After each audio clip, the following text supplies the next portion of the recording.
오늘 우리에게 주시는 하나님의 말씀 마태복음 14장 22절부터 33절까지의 말씀입니다. 우리가 살면서 꿈을 가진다는 것은 대단히 중요한 일입니다. 꿈이 있는 사람과 없는 사람의 인생은 사실 비교가 되지 않습니다. 반드시 꿈을 가지고 있어야 되는데, 그런데 그 꿈을 가지는 것도 중요하지만 그 꿈을 이루기 위한 충분한 생각과 준비가 대단히 중요합니다. 그렇죠? 우리 자녀들 보세요. 꿈을 가지고 공부해서 대학을 선택하고 학과를 결정하고 그리고 진학합니다. 그래 학교에 들어가서 부푼 마음을 가지고 열심히 공부를 해요. 꿈은 점점 커집니다. 그런데 공부를 하다가 보면 이게 자기 적성과 잘 맞지 않는다는 것을 알게 돼요.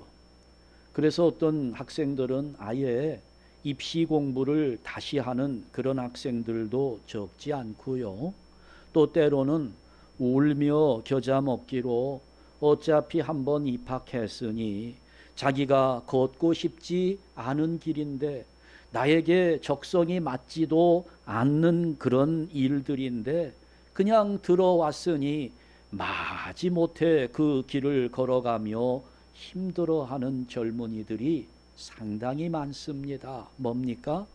꿈을 가지는 것은 좋지만 그 꿈을 이루기 위한 충분한 생각과 준비가 부족했다는 것을 이야기하는 것이죠. 그러니까 뭔가 나에게 꿈이 있다면 그 꿈을 이루기 위해서 아주 기본적인 것으로부터 깊이 생각하고 그리고 준비를 잘 해야, 그래야 후회하지 않는 인생을 살 수 있게 되는 겁니다. 이게 뭘 해야 될지, 정말 내가 이것을 하기 전에, 행동하기 전에 내가 가진 것이 무엇인지를 확인해 봐야 되고, 과연 내가 이걸 감당할 만한 그런 능력이 있는지를 살펴봐야 되는 거죠. 그러면서 거기에 합당한 준비를 갖추어 나가는 것이 대단히 중요한 것입니다. 오늘 우리 이 본문 말씀을 살펴보면서 이런 것들을 한번 같이 생각해 보려고 합니다. 자, 오늘 본문의 내용은 베드로가 예수님을 따라서 물 위를 걷다가 다시 물에 빠져 들어갔다 하는 기사를 이야기하고 있습니다. 자, 그런데 이 오늘 본문의 내용은 우리가 잘 알고 있는 오병이어의 기적 사건 직후에 일어난 일입니다. 많은 사람이 모였어요. 예수님이 보리떡 5개와 물고기 2마리를 가지고 이 사람들을 먹이시는데 거기 모여 있는 사람들 남자 장정들만 5,000명이 되었으나 이 보리떡 5개 물고기 2마리로 다 배불리 먹고 남은 조각이 12바구니에 가득 채워졌다는 겁니다. 그러니 엄청난 사건이지요. 거기 모여 있는 사람들이 다 배부르게 먹은 만족감도 있지만 어떻게 이런 일이 일어날 수 있겠는가 놀란 마음에 집에 가려고 하지 않은 것 같습니다. 그래서 예수님은 여기 모여 있는 사람들, 흩어지려고 하지 않는 무리들을 다 돌려보내시면서 제자들을 따로 배에 태우시고 바다 건너편으로 건너가게 하셨습니다. 그래 이제 사람들이 다 돌아갔어요. 예수님 혼자 산에 올라가서 기도합니다. 그런데 예수님이 기도하는 중에 제자들은 이제 그 갈릴리 바다를 건너가고 있는 중인데 갑자기 거센 바람이 불면서 제자들이 고생을 하게 된 겁니다. 오늘 본문 말씀을 보니까 시간을 밤 사경이라고 이렇게 기록했어요. 밤 사경까지 제자들이 고생을 했다는 것인데, 이 밤 사경을 오늘 우리가 사용하는 시간으로 환산을 하게 되면 새벽 3시부터 6시까지의 그 시간을 말하는 것입니다. 그러니까 새벽 3시에서 6시까지 어때요, 여러분? 제자들이 밤새도록 고생을 했다는 결론이 나옵니다. 자, 그렇게 크지 않은 배예요. 뭐 배를 타보신 분은 다 알겠지만 이 큰 배보다 작은 배가 훨씬 더 어렵습니다. 더더군다나 바람에 물결이 일어나고 배가 흔들리기 시작하면서 이걸 밤새도록 풍랑과 싸웠으니까 제자들의 상태는 보나마납니다. 탈진 상태에 이르렀을 겁니다. 예수님이 기도하시다가 이 사실을 알게 되었지요. 그래서 예수님은 그 고통 속에 있는, 고생하고 있는 제자들에게 다가오시는 겁니다. 물 위를 걸어서 오시는 겁니다. 그러니 그 한밤중에 지쳐서 탈진 상태에 있었던 예수님 제자들 눈에 그 예수님이 어떻게 보였겠어요? 유령으로 보인 겁니다. 제자들이 깜짝 놀라서 두려운 마음에 소리를 지르고 비명을 지르면서 어쩔 줄 몰라 하는데, 그런데 이제 예수님께서 27절 말씀을 보니까 제자들을 안심시키는 겁니다. 안심하라. 유령인 줄 알고 두려워하는 제자들에게 안심하라. 나다. 두려워하지 말라. 이렇게 말씀합니다. 이제 이때 등장한 사람이 베드로지요. 베드로는 예수님 제자 가운데 수제자였습니다. 성질이 굉장히 급하기로 소문이 난 사람인데요. 이 장면에서도 베드로의 성격이 그대로 드러나는 것 같습니다. 다른 제자들은 두려움에 벌벌 떨고 있을 때 베드로는 예수님 말씀을 듣자마자 바로 반응이 나가는 거지요. 뭐라고 이야기합니까? 주여, 진짜 주님입니까? 예수님이시면 나도 좀 이렇게 물리를 걷게 그렇게 해달라고 요청합니다. 자, 이 베드로가 한 이 말과 그리고 그 이후에 보여주는 베드로의 모습에서 우리가 깨달아야 할 진리가 담겨 있습니다. 첫 번째, 자, 베드로는 행동하기 전에 주님의 분명한 음성을 듣고 시작했다는 것입니다. 여러분, 이것은 오늘 우리 믿는 사람들의 삶에 있어서 대단히 중요한 부분입니다. 행동하기 전에 먼저 주님의 음성을 듣고 움직였다는 것이지요. 사실 이 베드로의 성격은요, 뭐 물어보고 뭐 대답을 기다리고 이럴 거 없어요. 허락을 받고 자시고 이렇게 할 것이 없는 성격입니다. 그냥 덤벼드는 그런 성격이죠. 그러니까 이럴 때도 이게 예수님이라는 확신이 있으면 베드로 성격으로는 그냥 물 위로 뛰어 들어가는 것이 그게 잘 어울릴 만한 베드로의 성격입니다. 그런데 그렇게 성질이 급한 베드로도 지금 예수님께 먼저 묻고 있는 겁니다. 그러면서 예수님의 대답을, 예수님의 응답이지요, 예수님의 허락을 기다리고 있는 겁니다. 여러분, 요즘에 신앙생활하고 있는 우리는 어떤가요? 지금 많은 신앙인들이 베드로가 성격이 급하다고 이야기는 하지만 사실은 베드로보다 더 조급하게 행동하는 경우가 얼마나 많은지 몰라요. 그렇게 성격이 급한 베드로도 주님께 요청합니다. 허락해달라고, 나를 좀 그렇게 하게 해달라고 그렇게 예수님께 묻고 있는데, 요즘 성도들은 어때요? 여러분은 어떠신가요?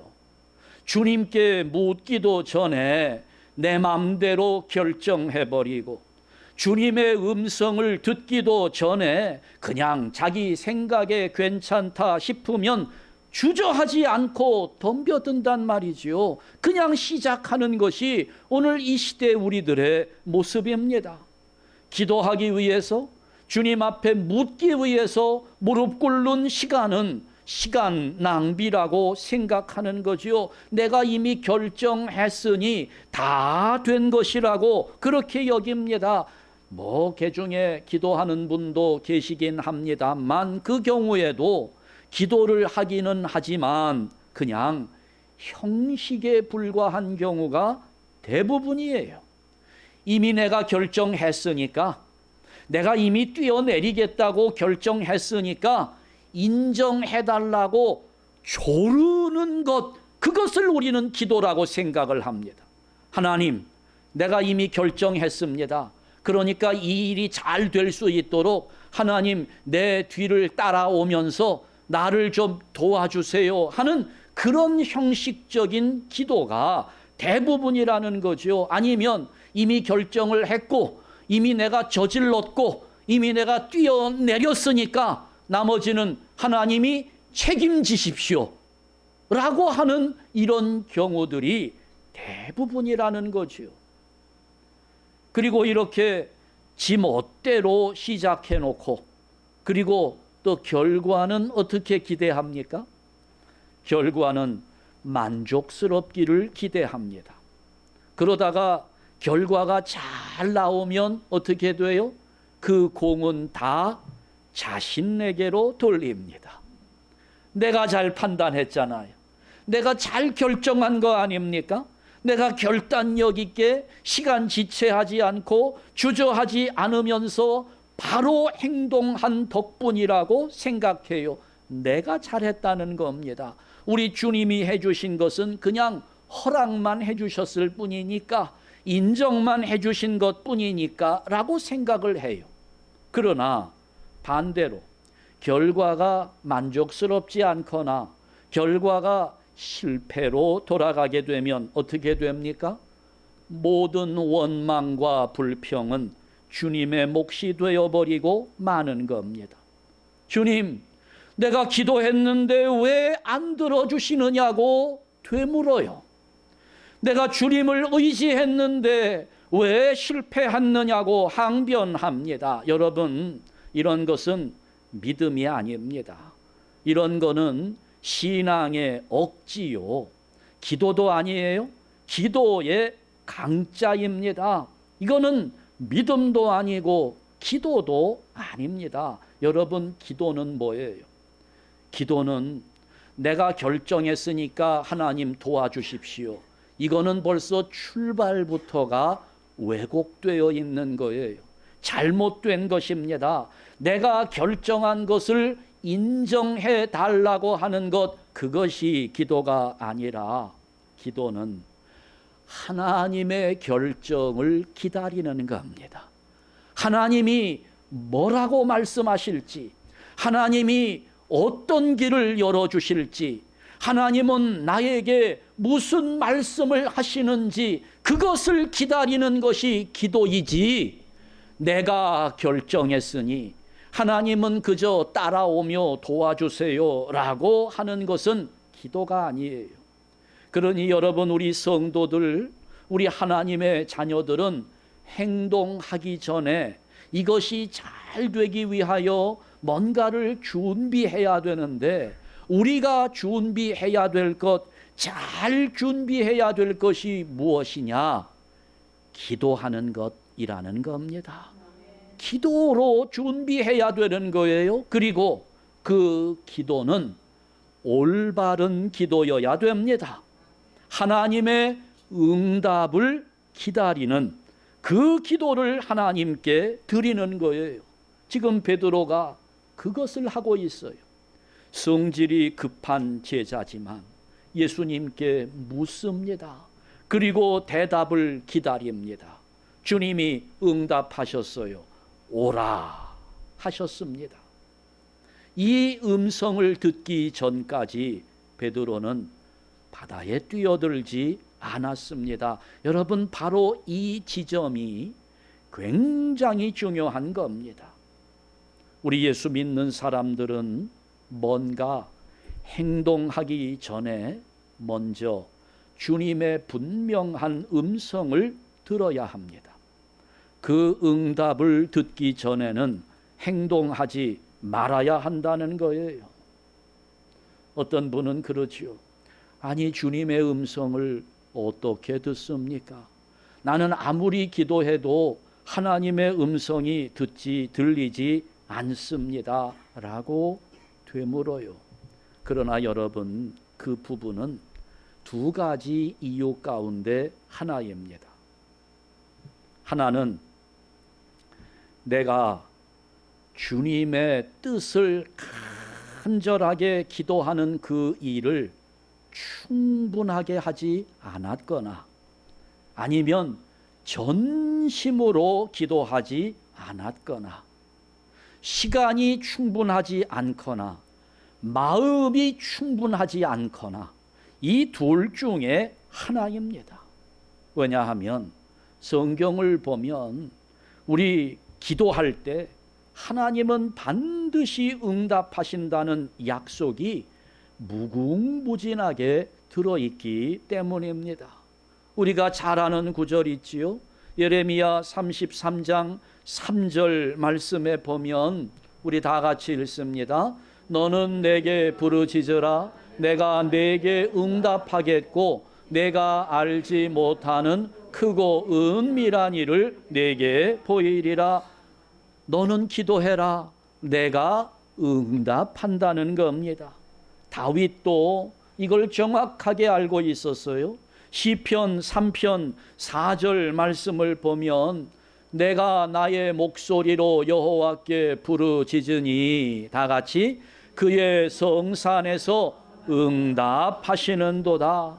그러니까 여러분, 우리가 정말 간절한 마음으로 주님의 뜻을 구하고 전심으로 기도하면 하나님은 반드시 우리에게 응답을 주시는데, 말씀을 통해서 주시든지 아니면 기도를 통해서 주시든지 찬송과 가사를 통해서 주시든지 아니면 함께하고 있는 우리 믿음의 성도들을 통해서 주시든지, 하여튼 어떤 방법을 통해서라도 하나님은 그 하나님의 음성, 하나님의 뜻을 우리에게 들려주신다는 겁니다. 아주 확실하게 내 마음이 간절한 만큼 우리 마음 중심에 확신을 주신다는 거예요. 두 구절뿐만이 아니에요.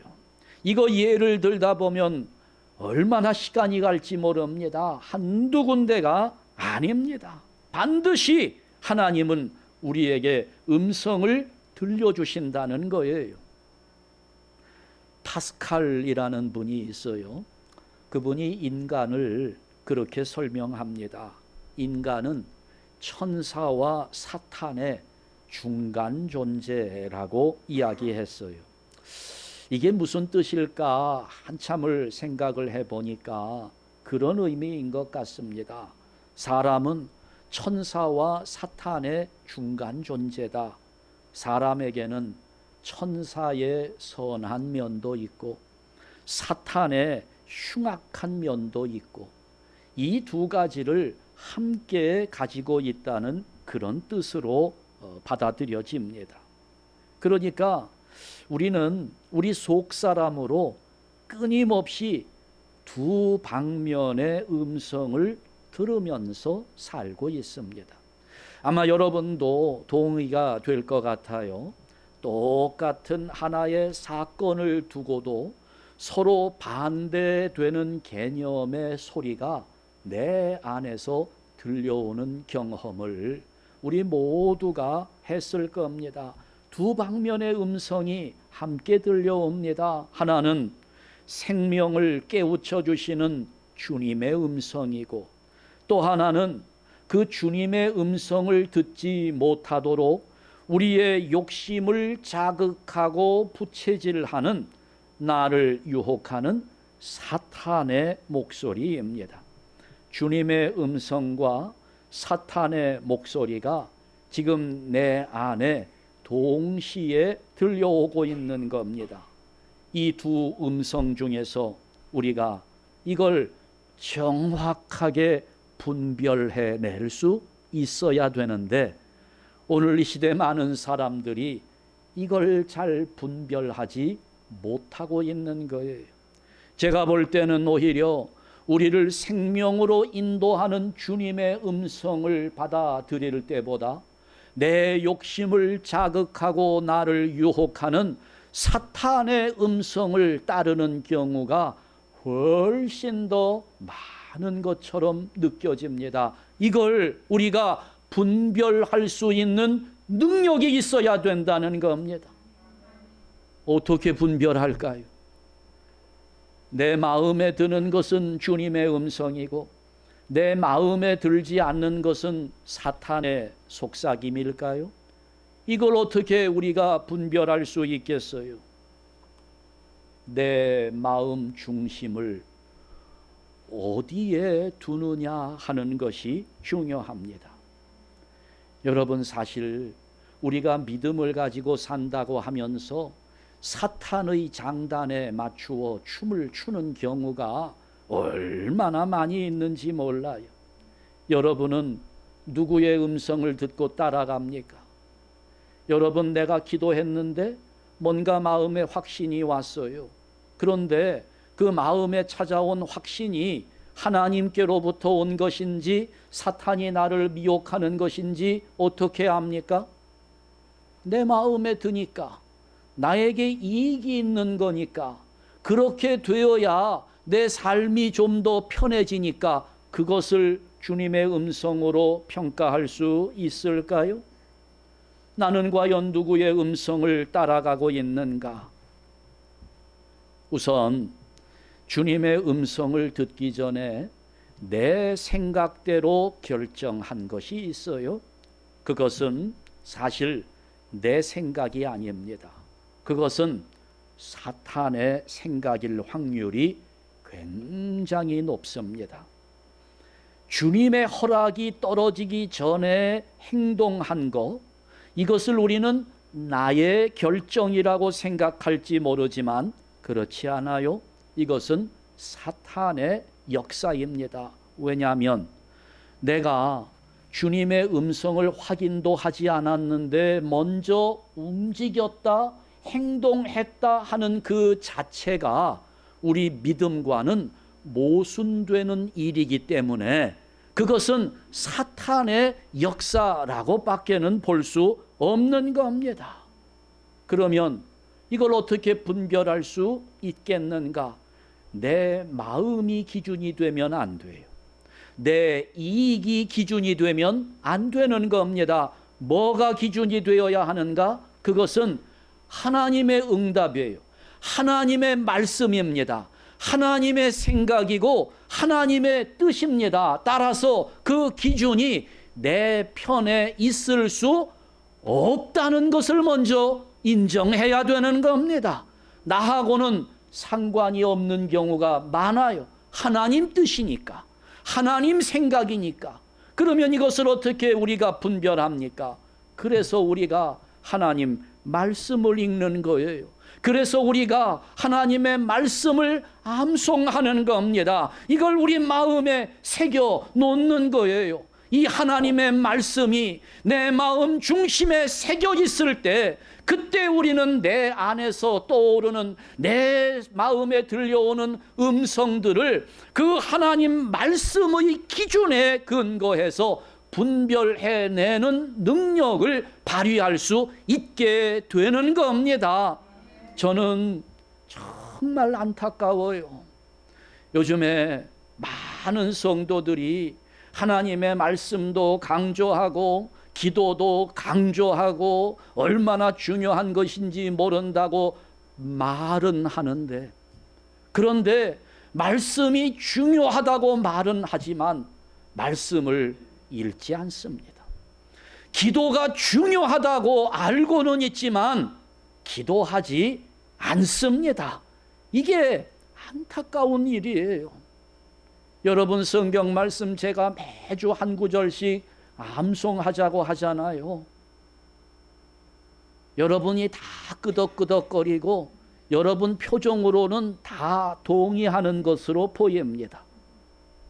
그러나 합니까? 되나요? 안 하잖아요. 해보세요. 왜 이걸 미리 안 될 거라고 판단합니까? 이런 것들이 사탄이 주는 생각이라는 겁니다. 왜 안 될 거라고? 나는 나이가 많아서, 나는 머리가 나빠서, 나는 이거 암송할 수 없다고. 여러분, 제가 암송이라는 단어를 쓰지만 암송 아니에요. 마음에 새기는 겁니다. 눈으로 보고 입으로 읽으면서 마음에 새기는 거예요. 1분, 2분 시간 계산할 필요도 없습니다. 하루에 3번씩만 읽으면 되는 거예요. 일주일 동안 하루에 3번씩만 읽어보세요. 왜 안 돼요?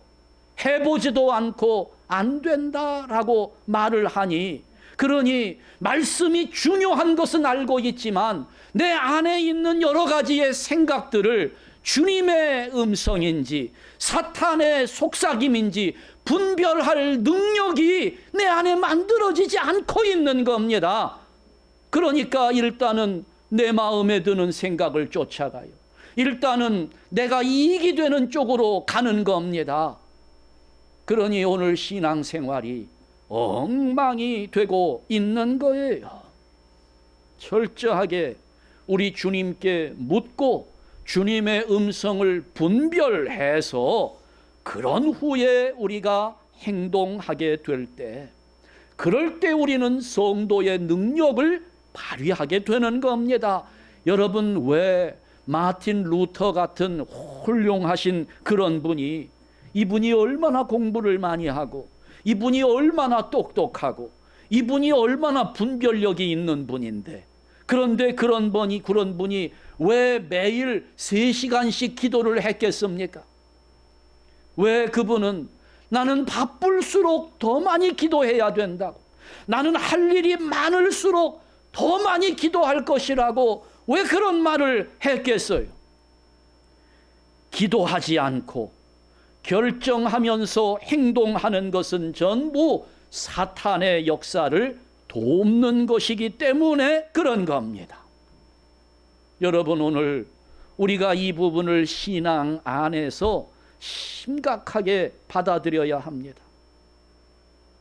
그리스도인으로서 행동하기 전에 반드시 내가 주님의 음성을 들으리라 하는 간절함을 가지고 충분하게 기도로 준비하는 성도들 되시기를 주님의 이름으로 축원합니다. 두 번째, 끝까지 믿음으로 행동해야 합니다.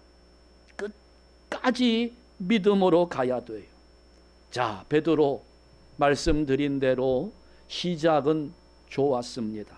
대단히 훌륭했어요. 그러나 나중에 어떻게 됩니까? 실패로 끝납니다. 주님이 오라고 했어요. 그 음성을 듣고 베드로는 물 위로 뛰어들었습니다. 물 위를 걸었어요. 주님처럼 물 위를 걸어가는 것에 성공했습니다. 그런데 그 다음 순간 거센 바람이 불어오니까 베드로는 그 바람을 보고 무서워하다가 파도에 휩쓸리고 말았습니다. 자, 그 이유와 원인을 한번 보지요.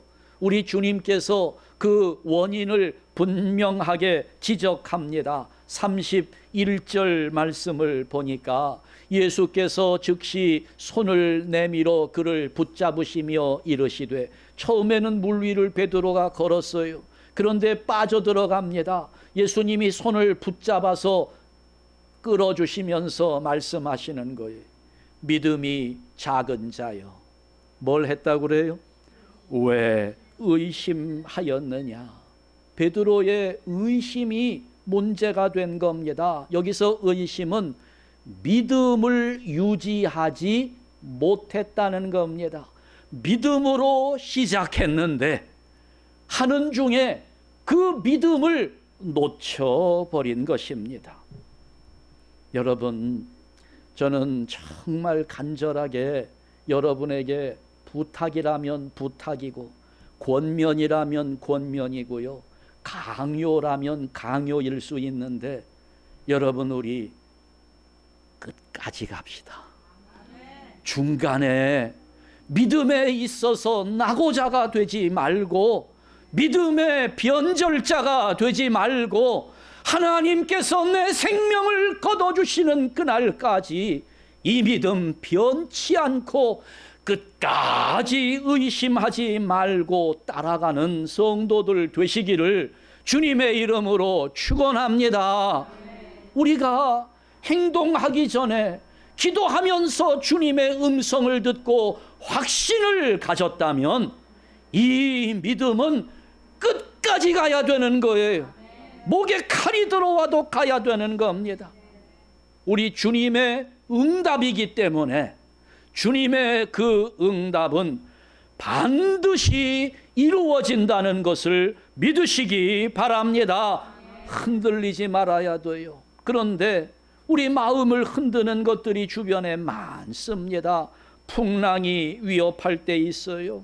내 힘이 빠질 때가 있습니다. 산더미 같은 파도가 밀려오면서 나라는 존재 자체를 완전히 삼켜버릴 것 같은 그런 절망감이 우리의 온 마음을 사로잡을 때가 있어요. 여러분, 그때 잊지 말고 기억해야 될 것이 있습니다. 주님의 응답이 어디에서 왔는가를 알아야 합니다. 여기 지금 베드로 보세요.